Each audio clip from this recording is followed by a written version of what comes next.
Every Filipino knows lechon. But almost no one knows that the Spanish who introduced whole roast pig culture to the Philippines were themselves borrowing it from the Moors who occupied Spain for 700 years. The dish on your fiesta table carries the fingerprints of 3 civilizations across 2 continents. The crackling skin, the slow fire, the river of fat, none of it is purely Filipino. And yet somehow, lechon became the most Filipino thing that exists. How does that happen? That is exactly what we are about to find out. Before the Spanish galleons arrived in 1565, the people of the Philippine archipelago already knew fire and pig. Archaeological evidence from Butuan and the Cagayan Valley suggests that domesticated pigs were raised and consumed in the islands as far back as 3,500 years ago. The Austronesian peoples who settled the archipelago brought pigs with them as they sailed southward from Taiwan, and the animal became central to ritual life across the islands. Pigs were not just food. They were offerings. They were wealth. In the animist traditions of pre-colonial Filipinos, a whole roasted pig was presented to Onido's ancestral spirits during harvest festivals, healing rituals, and community celebrations. The fire was sacred. The pig was the bridge between the living and the dead. But the pre-colonial version of this ritual roast looked nothing like modern lechon. There were no spices stuffed inside the cavity. No lemongrass, no garlic, no onions. The early roast was simpler pig over fire, turned by hand, seasoned with salt from the sea. The flavor came entirely from the animal itself and the wood smoke that surrounded it for hours. This was pure, unadorned cooking that required patience and an intimate understanding of heat. Then 1565 changed everything. The Spanish arrived not just with religion and military force but with an entire culinary tradition shaped by centuries of Moorish occupation in the Iberian Peninsula. The Moors had brought whole roast pig culture into Spain, where it became a symbol of Christian identity. Eating pork was a public declaration of faith during the Inquisition. When the Spanish colonizers brought this tradition to the Philippines, they were layering a complex political and religious history onto an existing indigenous practice. The collision produced something neither culture had seen before. Filipino cooks adopted the Spanish stuffing tradition, aromatics inside the cavity to perfume the meat from within, but filtered it through local ingredients. Lemongrass replaced rosemary. Local garlic and native onions replaced European varieties. Tamarind leaves found their way inside the pig in Visayan versions, adding a faint sourness that no Spanish recipe had ever imagined. By the 18th century, lechon had become the centerpiece of every major Filipino celebration: baptisms, weddings, fiestas, and town festivals. The Spanish friars who documented Filipino life during this period wrote about whole roasted pigs appearing at nearly every communal gathering they witnessed. The dish had completed its transformation. It entered the Philippines as a colonial import layered over an indigenous ritual and emerged as the undisputed king of Filipino feasting, belonging entirely to the people who made it their own. The crackling skin of lechon is one of the most complex textures in all of Filipino cooking, and understanding why it happens requires looking at the pig itself at a molecular level. What you are witnessing when that skin shatters is the result of 3 distinct scientific processes happening simultaneously over 6 to 8 hours of roasting. The first process is dehydration. Pig skin is approximately 60% water by weight. The entire goal of the slow roasting process in the early hours is to drive that water out of the skin without burning it. This is why experienced lechon masters keep the pig rotating constantly over controlled heat. Too much direct flame too early and the outside burns before the inside dries. The rotation distributes heat evenly, allowing moisture to escape gradually from every surface. When the skin is sufficiently dehydrated, it becomes the canvas for what happens next. The second process is the Maillard reaction. Once the skin surface temperature climbs above 140 degrees Celsius, the amino acids and reducing sugars present in the skin begin reacting with each other at a molecular level. This reaction produces hundreds of new flavor compounds simultaneously: the deep brown color, the roasted aroma, the savory complexity that makes lechon smell like a celebration from 3 houses away. The Maillard reaction is not burning. It is controlled transformation. Burning destroys flavor. The Maillard reaction creates it. The third and most dramatic process is the behavior of collagen and fat within the skin layers. Pig skin contains dense networks of collagen, a structural protein that begins breaking down at around 70 degrees Celsius, converting into gelatin. As the collagen melts, the fat cells trapped within the skin layers begin rendering, liquefying, and migrating outward toward the surface.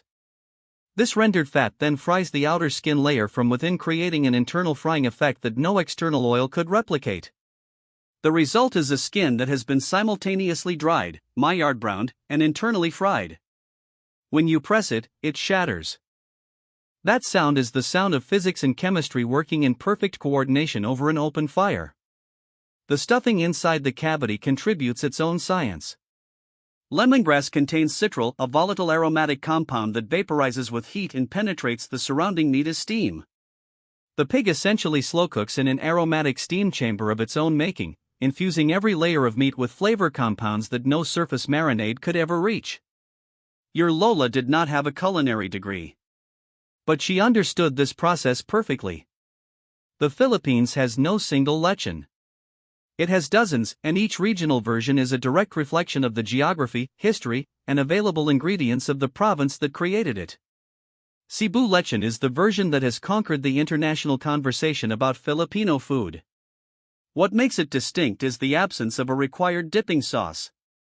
Cebuano lechon masters argue that a properly prepared pig needs no sauce because the flavor is entirely built from within the cavity, packed with lemongrass, garlic, spring onions, and native laurel leaves that perfume the meat so deeply that the traditional liver sauce used in Luzon becomes unnecessary.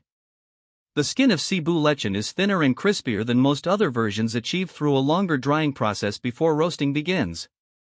When Anthony Bourdain called Cebu lechon the best pig he had ever eaten, the entire country briefly united in agreement and argument simultaneously.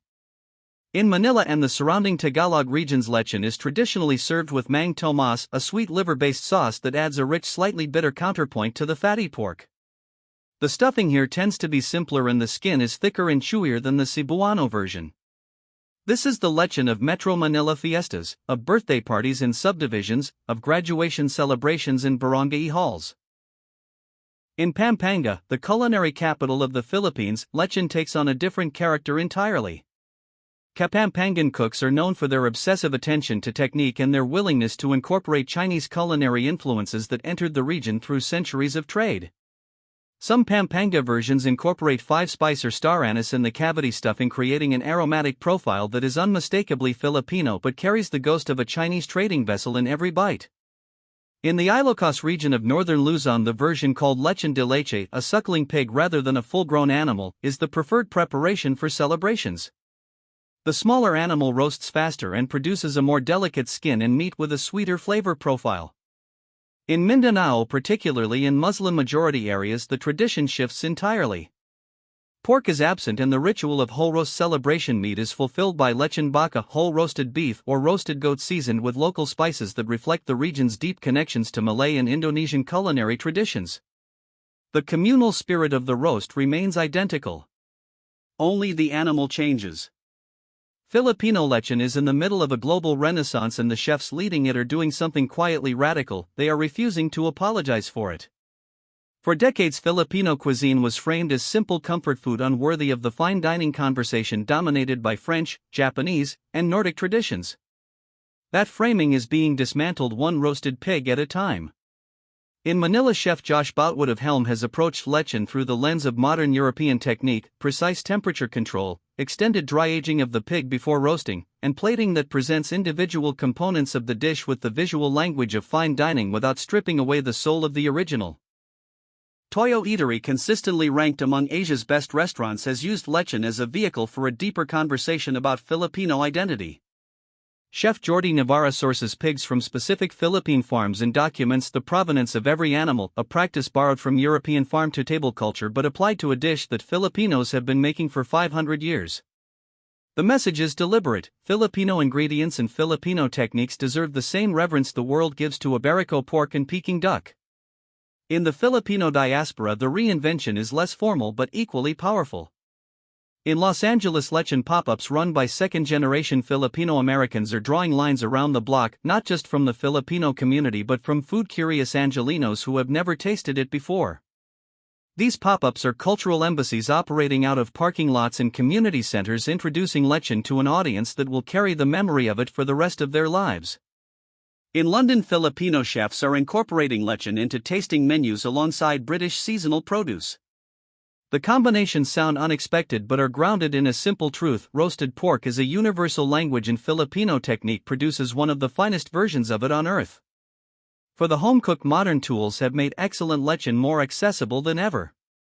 The lechon belly, a boneless pork belly rolled and roasted instead of a whole pig, has become the home cook's entry point. It produces the same crackling skin and aromatic interior in a standard oven with no bamboo spit required. The science is identical.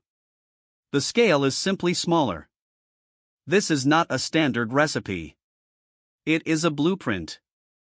Once you understand why each step exists, you can make lechon anywhere in the world with confidence, because you are not following instructions, you are applying principles.